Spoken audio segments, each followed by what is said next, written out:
But in urban farming, it is not so. Today, I am going to focus on the most basic fundamental principles on which the plant thrives.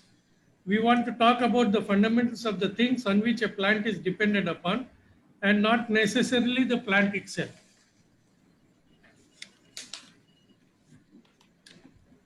The plant life revolves Sir, please around move on to five the basic next slide. elements. Yeah. The plant now, this is the basic explanation for urban garden for tangible and intangible returns. Significance of soil has changed as cultivation can be done without it also. Though soil is important as far as the Panchamahabhuta is concerned, but changes are happening as far as new technologies are coming in. Nowadays, earth, which was one of the Panchamahabhutas, in future may change once you start doing gardening in space in zero gravity. Earth means water holding capacity, hydraulic conductivity, total dissolved salts, cation exchange capacity, percentage base saturation, organic matter, microbiology in urban gardening. I'm not going to press too much on the technicalities where I'll be moving on to more interesting aspects. Now, water holding capacity, there are three: hygroscopic water, which is of no use for plants because it is held too tightly by the root zone. Then capillary water, this is the most important water, which is plant available water, which is used by the plants. Third is gravitational water, that is dangerous for plants. If gravitational water stays long for in the root zone, it will create anaerobic condition and damage the roots.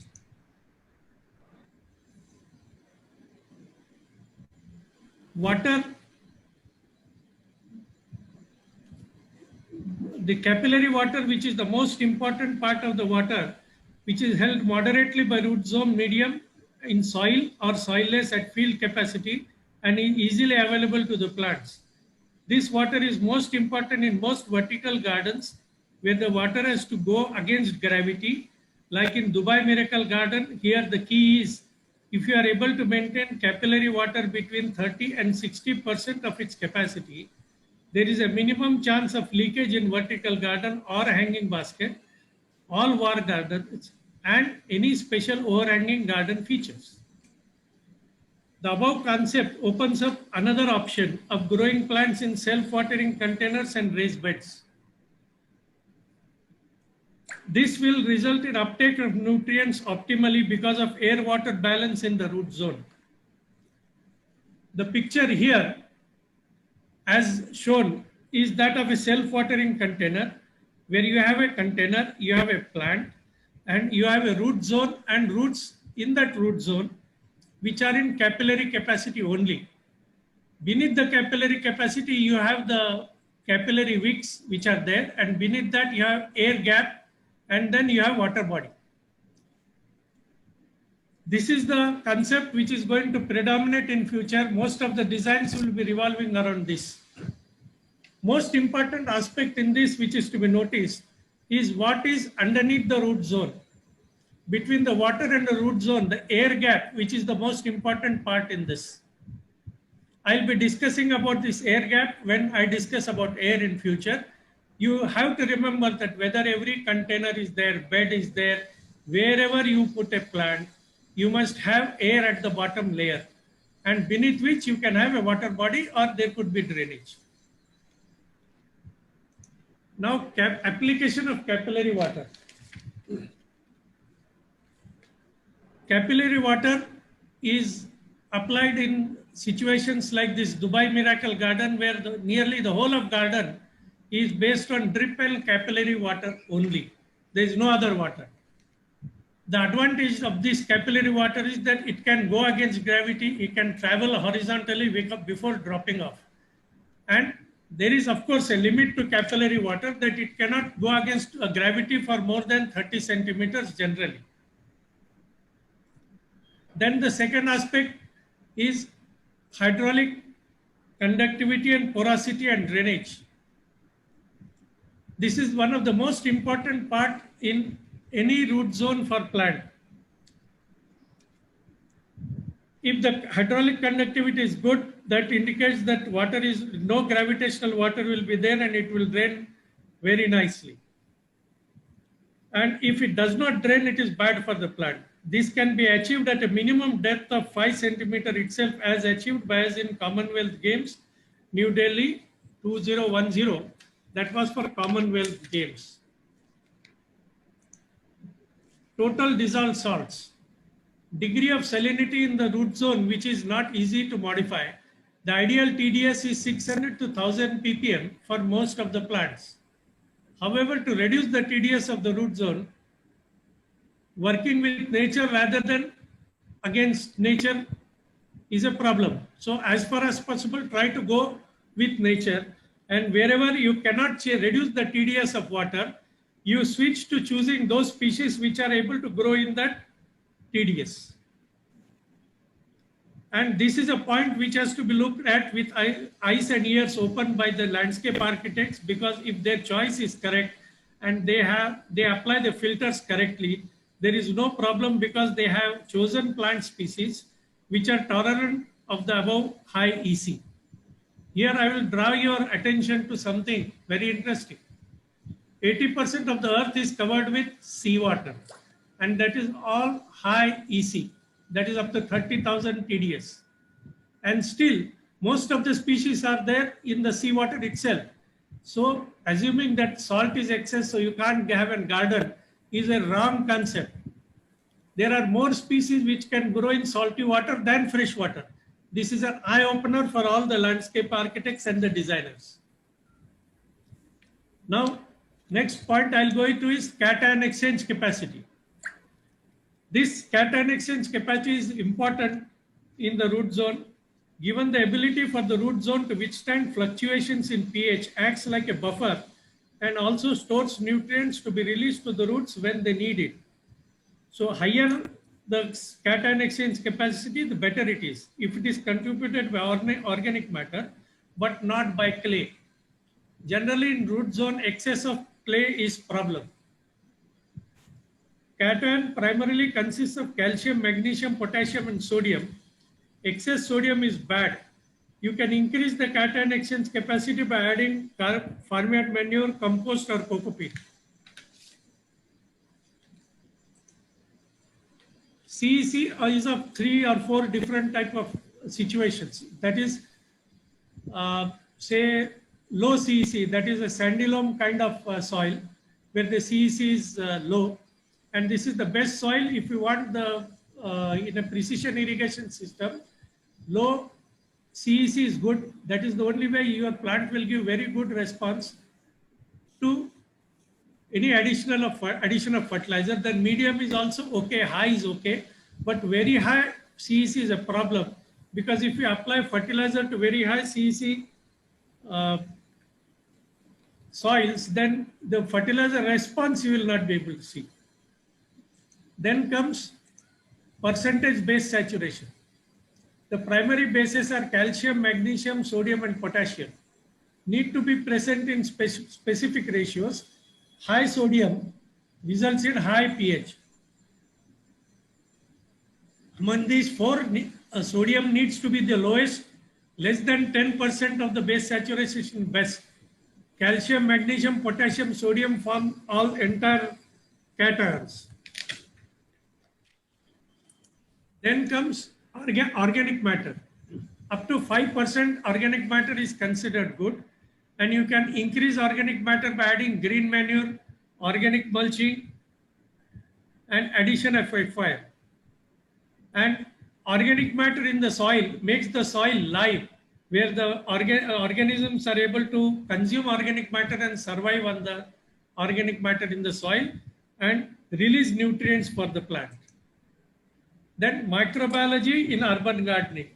This is one of the most important concepts. The entire landscape system and the agriculture or plant culture system is going to move in this direction in future. The concept of sterility has to be given a buy. Just you are seeing at the present epidemic level also, those societies which were more exposed to natural immunity are able to sustain the present pandemic compared to all those other people who used to live in sterile conditions. This is a live example what you have today.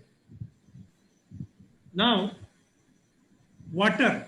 This is one of the most important points which I want everybody to listen to very closely. Now, fresh water is a finite resource and you cannot use fresh water indiscriminately. And most of the water in the world is saline water or sea water, and very little quantity is fresh water. So this is where you need to look at water productivity of different plant or crops for consumption of water. I'll give you an idea as to, for example, I'll give you an example. I need to give you an example for you to understand. Sugarcane.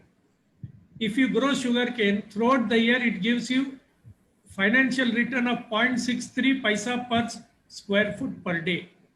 If you use tomato, it gives you 3.77 paisa per square foot per day. That is 400% more than sugarcane. Rice give you 0.5%, 0.5 paisa per square foot per day return. So that is also about 1/7 that of tomato. And if it is greens and herbs, what you are eating in this pandemic, where everybody was looking for eating herbs, greens and anything, the greens would give you somewhere around 3 to 10 paisa per square foot per day. So you can assume that is 10 times more efficient or 1,000 times more efficient than sugarcane. So now you understand whether you are going to place your bet on sugarcane or rice, or on those crops which are giving efficient return on your limited water resource, that is fresh water. And in landscape where you have shortage of fresh water, you have to go for plants which are halophytes, which have evolved from the sea or ocean situation, which can tolerate high salt content. So that is the only way you can reserve water for our own basic human consumption. Another aspect is this water has to be reused as much as possible. Rainwater in India is given very little importance. For example, Hyderabad, which receives 28 lakh liters of water per acre per year by way of rains, is never stored as it is. Instead, it is wasted without contamination. The point that rainwater is very close to distilled water has been grossly overlooked by all engineers, biologists, and everybody. Overemphasis is there on utilization of groundwater, which is loaded with dissolved salts, and they don't give good performance. You might have noticed that when you are using borewell water for even bathing, you lose your hair and all that kind of situation happens. So we should push for always mandatory use for recycled water, but don't be afraid. If recycled water is not going to stop you from enjoying nature, because there are a lot of other varieties which I evolved. For example, in landscape, more than 50% of the landscape is lawns. And now varieties of lawns are available like seashore paspalum, which are able to tolerate even seawater, which I will take up in the next some video and imagery. I will take it up going down the discourse.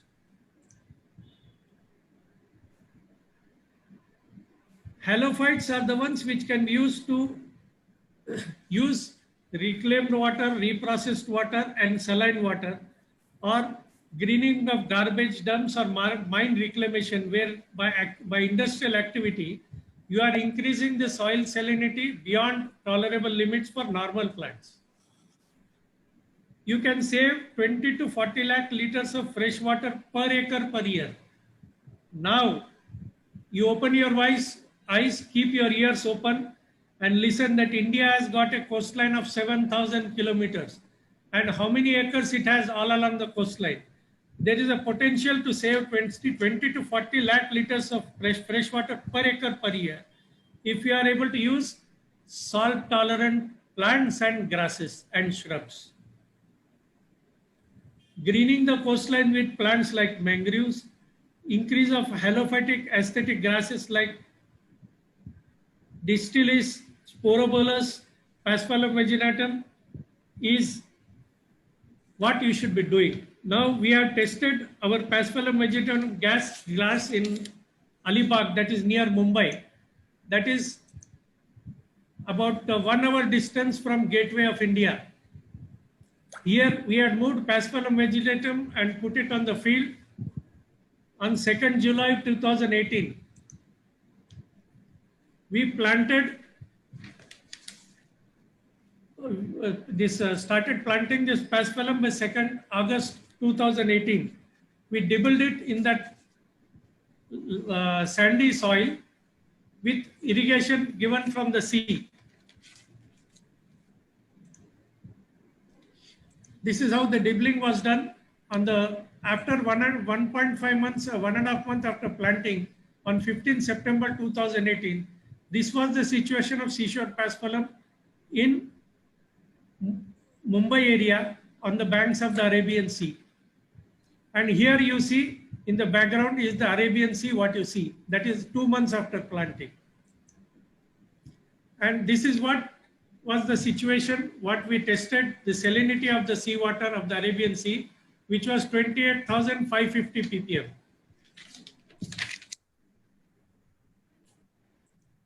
We put a submersible pump in that seawater and we ran irrigation on the turf grass till March, purely using the seawater itself, running the submersible pump only when there used to be high tide and water used to come close to us. Our grass could sustain, but unfortunately our pump conked out. 3.5 months after planting, on 15th of November 2018, 3.5 months after planting, this was the status of Paspalum vaginatum grass on the Arabian Sea. We tested this grass also in Bay of Bengal in Lumbini Park, Visakhapatnam. It is on the beach road. Here also we planted this grass and put other species also which are salt tolerant. And we also irrigated this grass with seawater, pumping water from the Bay of Bengal by putting pump and manual also. I'll show you a video as to once it was opened, how it used to look.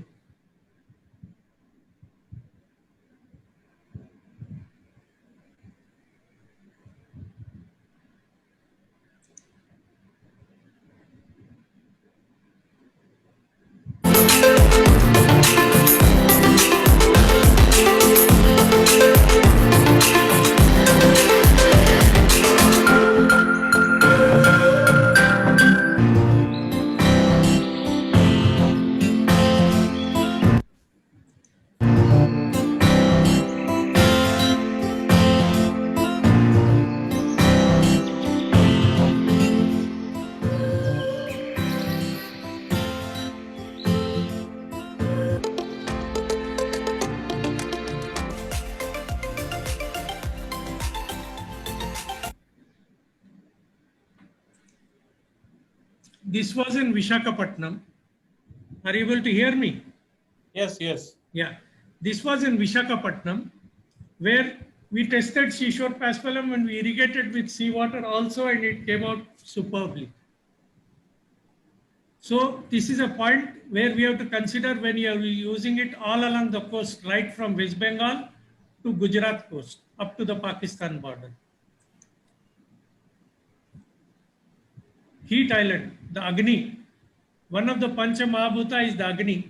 And here in this case, we consider sun, or the heat coming from the sun or light coming from the sun as Agni. Now, this is explained in maximum. This is a very important point which you have to very closely observe.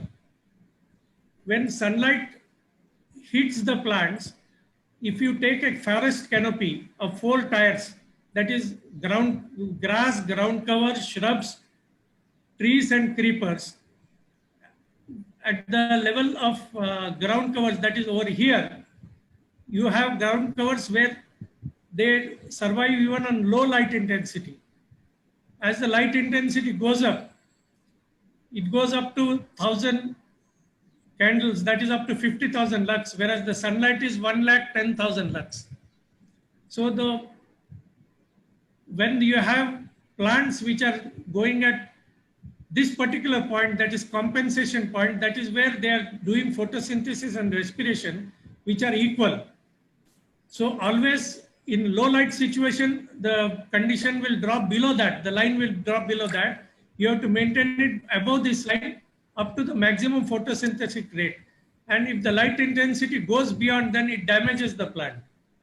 This is what is not understood by most people. They put a shade plant in the sun and the sun plant in the shade. Either way, they create problems in every landscape. Heat island. This is a very, very important aspect. You have seen the distribution of rural area, suburban, residential, commercial, city, urban, residential, park. You see that city is the highest temperature you are getting in the peak afternoon. Whereas in commercial areas, there is slight reduction, and suburban residential and residential, it is comparatively low. Parks are showing low. So heat island will be very clearly noticed in wherever you have construction in human habitations. You will see how the Indian cities are getting hotter. Particularly, I will draw your attention to Chennai and Mumbai. Chennai in 1959-68, how many days the temperature was above 35 degrees? Was 1009 days, and it was, I think it is getting hidden. It's okay, it's clear. Yeah, so it's very important. This is a very important aspect. The effect of heat island can be dissipated by dispersing the incoming solar radiation into different components without causing significant increase in temperature. This is very, very important. Incoming light is coming light and heat both together. Some of the light is lost by reflection back to space, that would be 10 to 15%. Conversion to photosynthetic in the formation of carbohydrates by the plant, that would be between 2 to 10%. Removal of heat by evaporation and transpiration by plant, that would be another 20%. And if you are able to put photovoltaic systems on rooftops, on concrete buildings and all that, parking lots and everywhere, you would remove another 20%. So you end up removing 60 to 70% of the incoming solar radiation, either by capturing or consuming it, by evaporating water, generating power and consuming by plants. Your heat island effect is reduced. That is what is as seen in parks and rural areas. If you want that kind of thing, it is most advisable to put solar systems on rooftop. Fantastic work has been done by Fraunhofer Institute in Germany, where they have installed solar collectors in the form of strips, bifacial solars, deploying complex technologies which are complementary to each other. Solar energy company financials. This is very interesting. Benefits of solar will be solar power, cooling of rooftop, and do-it-yourself herb and vegetable growing underneath the solar panels. I'll give you the financials of solar power. All over India, thousands and thousands of crores is being invested for solar power. I'll tell you what are the financials. Here, as per the calculations we have gone through, where solar energy generating companies are selling electricity at 2 rupees per unit, their productivity is coming to 5 paisa per square foot per day. With an investment of 250 rupees per square foot per day, or 250 to 200, the price might go down up to 150 also as times to come. But the revenue is only 5 paisa per square foot per day. There is a tremendous potential to generate massive employment and good profitability of solar companies by doubling or tripling their revenues per square feet per day by growing multi-tier cropping systems under their solar farms or solar arrays. Whether it is solar farms or in cities on the rooftops, you can grow herbs, greens, any kind of plant material under your solar panels on the rooftops. And your temperature on the concrete roof will be coming to somewhere around 20 to 25 degrees lower than otherwise when exposed to the sun. And that is great difference because outside it is 70, it would be 40 to 45 in summer the same day.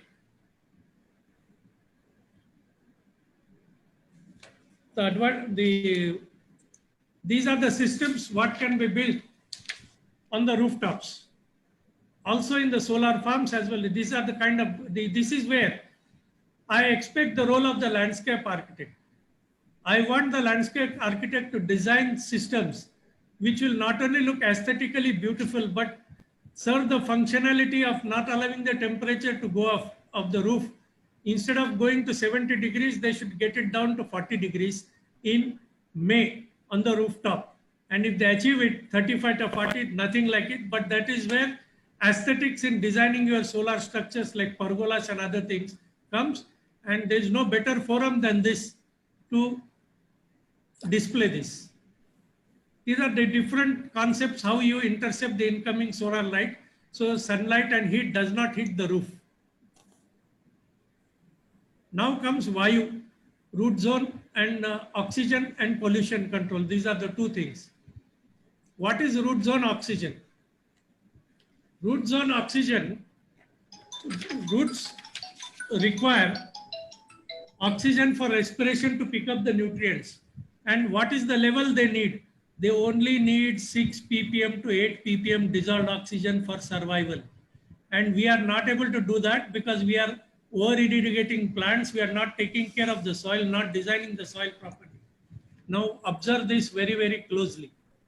You have grass on top, you have sand below, you have capillary sand below where the capillary water is held, and you have gravel below that, which is having lot of porosity in which the root hair are going and picking up water from air from the oxygen from that porosity in the air.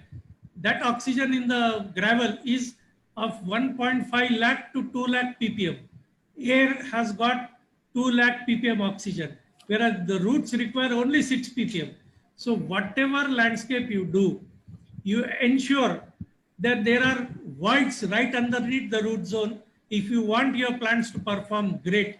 And this was grossly overlooked historically. Of course, our seniors used to say, you put stones, pebbles and everything at the bottom, but they could not scientifically explain why to put the stones. Reason is this, we learned this because when we started doing NFT and hydroponics and aeroponics, we realized what is the problem, why oxygen, dissolved oxygen is important and root zone. And the whole world has learned about dissolved oxygen when they started checking their blood for how much dissolved oxygen is there to check whether they are having corona or not. Now we have learned a good lesson, though little harsh way. Now pollution control. Harmful gases are absorbed by the plants.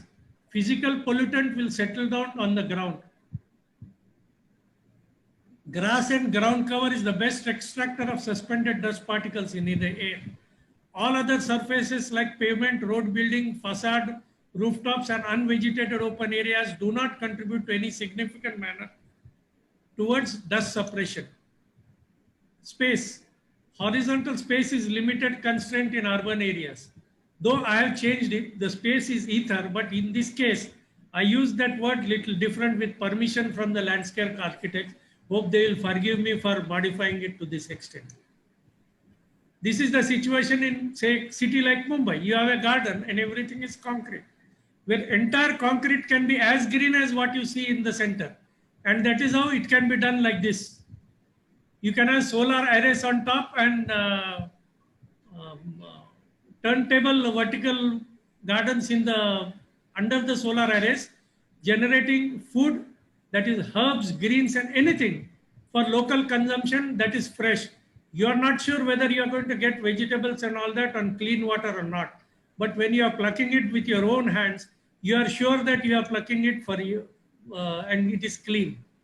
This is another kind of rooftop multi-tier farming system where it is in a spiral cascade where you don't have to check the pH, EC and all parameters individually for every plant.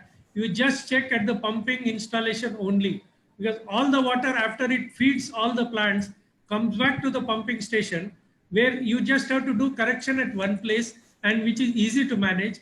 And these kind of structures can be put on rooftops of every building in the city without any sunlight hitting, or only 10% of the sunlight hitting the concrete roof. And it will not only make money, and it will give pleasure, which of course that is an intangible value, which I think the valuation has to be done by the landscape architects and not horticulturists. This is a vertical wall cultivation where most of the design is on drip irrigation and capillary water.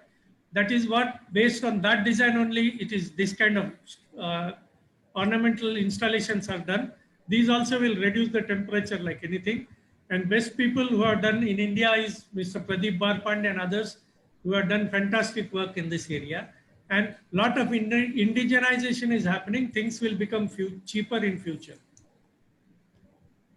Then there is a major issue, what I wanted to draw attention of all the landscape architects is there is a gap. There is a big gap in the supply chain between the producer and the project site, and that is where the architect is coming, contractor is coming. What we do, we straight away pick up plant material from Rajahmundry or anywhere and straight away put it at site. That is not acclimatized to that site. That will suffer like anything. That needs to go to nurseries which are on the outskirts of the city for 50 to 100 kilometers away from the city. That also I am coming to later as a special point, where I will be discussing the importance of acclimatizing the plants before you deploy them into the project. Dibbling and turfing is, one moment.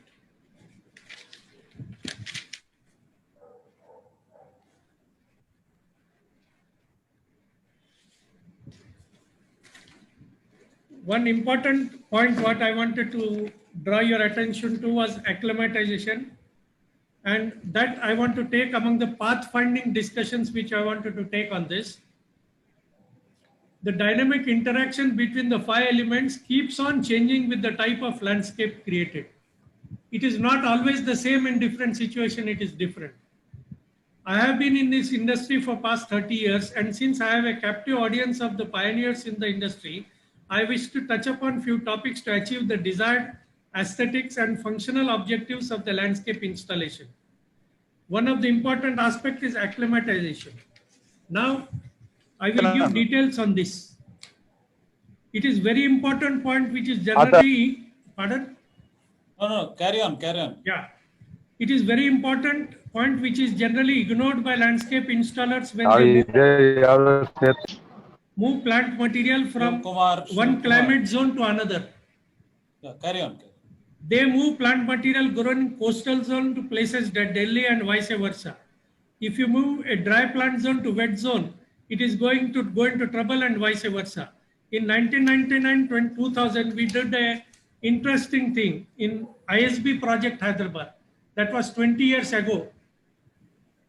All footings, as the footings of the whole complex were being built, simultaneously the nursery was built on the site on 4 acres area to acclimatize all the plants brought in from all over the country to local climate of Hyderabad city, as we already knew that the project would take 2 years to complete to be ready for inauguration. So all the plants we grew on the site itself for 2 years. We gave them, groomed them, shaped them to final film. Pardon? No, carry on. You don't stop. All the plants which were groomed to the required desired shape and form as advised by Mr. Kishore Pradhan, who was the Indian representative of the international architects. The advanced planning and scientific execution gave us an opportunity to deliver ready-made garden at a short notice just before the inauguration. This was done 20 years ago. Today, the technologies have become too advanced, where you can have exact replica of the entire landscape assembled on the site or off the site. Big opportunity for urban farmers and you don't end up doing agriculture on ISB campus or similar campus where you have everything ready-made and garden is unfinished. And that is what we see happening in most of the municipal parks and road dividers. We also see that they plant hedge saplings and cultivate them right in the middle of the highway for 2 years, by which time they attain the final expectation, when actually the expectation should have been delivered on the day one itself. Today, the nurseries have become just trading hubs, because of which the construction sites directly receive the material from major plant growing centers without allowing for any finishing and acclimatization at the receiving point. So this is a very, very big opportunity for market garden nurseries, and they are missing link in the value chain, which needs to be developed with the support of the industry. Ready-made trees.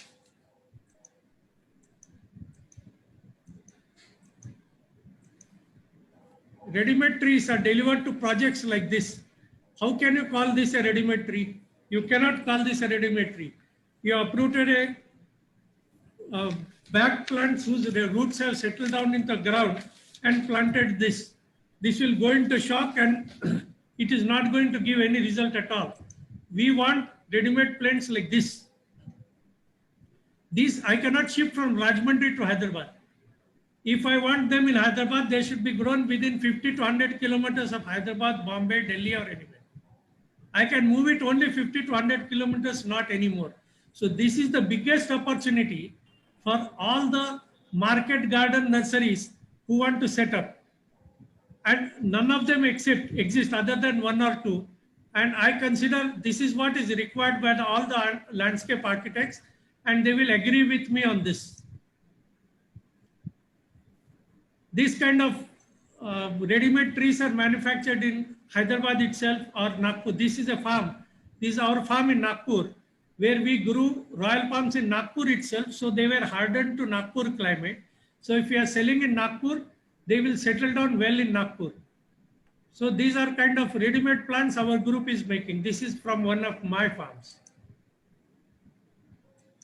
Now, we are coming to turf installation types. Dibbling works as turfing, which is a very, very important thing. Earlier, when I started the turf business, only dibbling was there. Nothing else was there. Because the turfing was very expensive, because there was nobody ready to deliver turf. It was very expensive. I started this in 1993. Now, the price of turf has gone down at least by 3000%. It has become very cheap. Earlier, when we used to sell turf, one labor wages used to give me 10 square feet turf. Today, one labor wage is giving, actually 93, labor wage was 1 square foot turf. Today, if I get 1 square foot turf, that is one labor wage is 40 square foot turf. So that much 40 times the price has dropped. So nowadays people are not going for dibbling. All of them are going for turfing because of our idea of mass producing it and making it available to everybody. Everybody, all of us know the advantages of dibbling and turfing, what are there, because the intangible benefits are fantastic in turfing compared to dibbling. Then there is one more concept which we have introduced. Of course, this is also done by a lot of people in Calcutta also. Growing lawn on plastic and getting a plastic or membrane and giving lawn with 100% root system. So when you plant this kind of lawn, there is no shock. Otherwise, you take a paspalum lawn and straight away put it, it will die for 15 days and after 1 month, it will look nice. And that will not happen when you have membrane lawn, either paspalum or Bermuda. Of course, Korean won't get damaged so much, but still that would do great. But there is slightly higher cost which has to be borne because additional expenditure is there involved in planting this and rearing this. This kind of membrane lawn we are growing in Bellary, Mumbai, Raipur, Nagpur, everywhere. And dibbling, conventional sodding, shockproof membrane. By the time conventional sodding, dibbling will take 5 months. Conventional sodding will take 30 days. Shockproof membrane will take 7 days. But if you include manpower and all the watering and all the costs, by the time the lawn is ready for enjoying, the cost is more or less similar. Only this conventional sodding and membrane is slightly expensive. But now I think this is no longer a point of discussion because it has become reasonably cheap. Still, however, if very large areas are there, beyond an acre or 2 acres or something, you'll have to go for transplanting, dibbling only. Otherwise, you have to go for turfing. Now, this is the sensational thing of 2020. What you see, digital platform was forced upon us because of COVID, and the mankind leapfrogged into this development. Construction sites can be addressed from landscape installation point of view digitally in a similar way. Orchard floor management completely on digital platform using WhatsApp and Google Apps only. What you see in the picture is an orchard near Mumbai, which is 50 kilometers away from Mumbai. And this orchard is 130 acres. I have not made even a single visit after the work started on making it 100% weed free. That entire 130 acres having zero weed by September end. And now we are going to plant live ground covers on that. That is, we will be planting fodder, lawn, anything. These are the sites which are located 50 to 100 kilometers from every urban garden or every orchards which are within 50 kilometers to 100 kilometers out of a city. And that is the case for in every city, every town in the country. These are the areas which can be gainfully deployed for making market garden nurseries. So all the plants are reared, taken care of 6 months to 1 year, hardened, and the kind of plants required by the landscape projects can be delivered from such facilities. And this whole thing can be done digitally. I have done this sitting in Hyderabad without visiting. So if it is Bombay or Assam or Rajasthan or Kanyakumari, it does not make a difference. This is the sensational aspect of it, and the cost has come down like anything. If we have to go, it would have costed us a bomb. It has costed us 20% of what otherwise it would have costed if we would have done. So this is the area we'll be showcasing this in January and February, where the entire videos, and there might be possibly a webinar on this subject itself in January, February or so, which we'll try to host if we are guided by the landscape architects, the construction companies and the contractors. We'll require their guidance and their attention to understand how we can use this idea to make their business more profitable, reduce their costs, and reduce their dependence on physical visits from specialists. Moving from, say, Bangalore to Delhi or Bangalore to Assam, why should you go? You sit in Bangalore only and assist a contractor who is doing an Assam in the jungle. Only you need to have the internet connection. That's all. Nothing else is required. Now, I will show you what we created. I have raised this issue today because tomorrow happens to be our 10th anniversary of this record, national record, which we created 10 years ago. After the opening ceremony of the Commonwealth Games in Delhi, hosted by India, where the Indian record was created for replacing the entire stadium playfield turf in 21 hours at Jawaharlal Nehru Stadium in New Delhi, 2010. We are finishing tomorrow, 3rd October, it happened in 2010. So tomorrow is the 10th birthday of that project, of that India record. So in parting, I would like to seek your permission to indulge myself by showing you a commemorative video of the entire process. And I will be taking questions after this is completed. I will start the video.